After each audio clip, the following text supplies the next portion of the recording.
Hello বন্ধুরা, welcome to my channel polish কিচেনে সবাইকে স্বাগত। আমার ভিডিওটা যদি ভালো লাগে প্লিজ লাইক করে দেবেন, অন্যদের সাথে শেয়ার করতে পারেন। আর যদি এখনও অবধি সাবস্ক্রাইব করেননি তাহলে কিন্তু সাবস্ক্রাইব করে দেবেন। পুরো ভিডিওটা দেখার জন্য অনুরোধ থাকলো।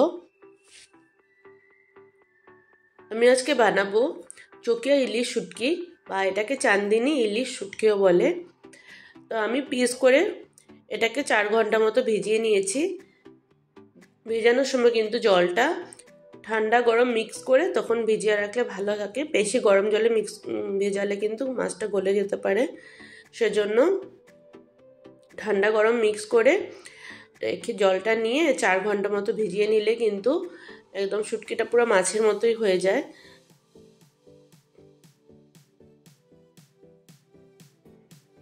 আর এখানে আমি কাঁচা লঙ্কা 10টা মতো আমি ফেলে নিয়েছি, আর কাঁচা লঙ্কা বীজগুলো ফেলে দিয়েছি।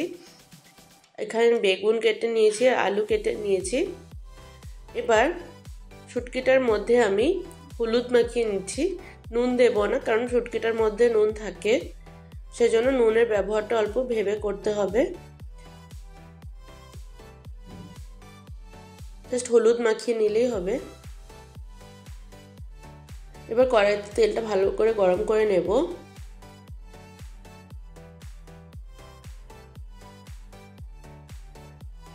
আর শুটকিগুলো কিন্তু ভেজে নেব।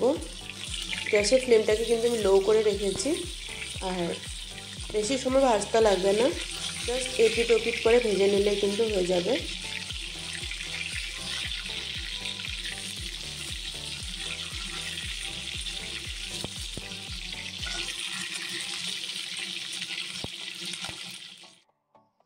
দেখে নিন মাছগুলো ভেজে নিয়েছি।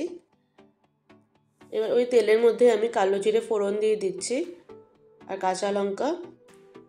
বন্ধুরা, আপনারা একবার এভাবে করে রান্না করে খেয়ে দেখবেন। খেলে মনেই হবে না শুটকি মাছ বলে, মনে হবে যে ইলিশ মাছের ঝোল রান্না করেছেন।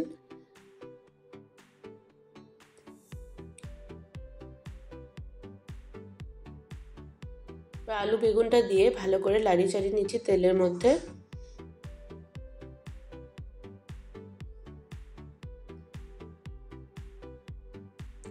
এবার হলুদ গুঁড়ো দিয়ে দিচ্ছি, আর নুন পরিমাণ মতো।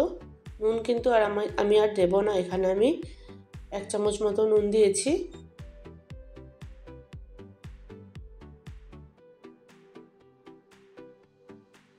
আলু বেগুনটাকে কিন্তু ভালো করে লাল লাল করে ভেজে নেব।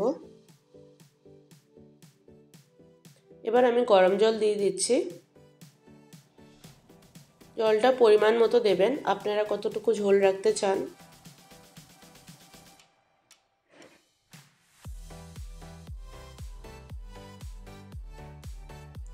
ঝোলটা ফুটে আসলে আমি এখানে 1 চামচ জিরে গুঁড়ো দিয়ে দেব।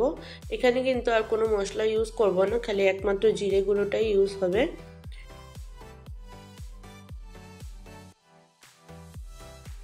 এবার যে প্লেটটার মধ্যে মাছটাকে হলুদ মাখিয়েছিলাম, সেই প্লেটটা ধুয়ে হলুদটা লেগেছিল সেটা দিয়ে দিচ্ছি।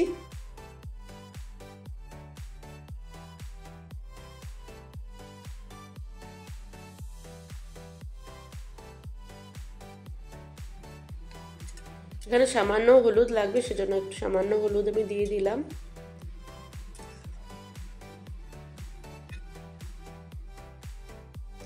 আলু বেগুনটা কিন্তু ভাজার সময় আমি 60% মতো সেদ্ধ হয়েই গেছিল, সেজন্য বেশি সময় লাগবে না রান্নাটা করতে। মিডিয়াম টু লো ফ্লেমে রান্নাটা করছি। যখন আমি জলটা দিয়েছিলাম তখন গ্যাসের ফ্লেমটাকে কিন্তু হাই করে দিয়েছিলাম। তারপরে কিছু সময় রান্না করে গ্যাসের ফ্লেমটাকে লো করে দিতে হবে। লো ফ্লেমে আস্তে আস্তে করে রান্নাটা হয়ে যাবে। বেশি সময় লাগে না কিন্তু রান্নাটা করতে, 15 to 20 মিনিটসের মধ্যে রান্নাটা হয়ে যায়।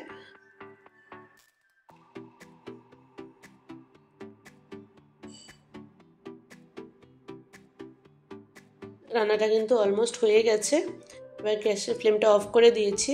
দেখে নিন বন্ধুরা, এত ভালো লাগে খেতে, এটা কেউ বুঝতে পারবে না এটা ইলিশ মাছের ঝোল বানিয়েছি না শুটকি বানিয়েছি। এভাবে করে কিন্তু আলু বেগুন দিয়ে একবার চকিয়া ইলিশ শুটকির ঝোল বানিয়ে খেয়ে দেখতে পারেন, খুব ভালো হয় খেতে। গরম ভাতের সাথে এই রেসিপিটা কিন্তু একদম অসাধারণ হয়, সেজন্য অবশ্যই একবার ট্রাই করবেন।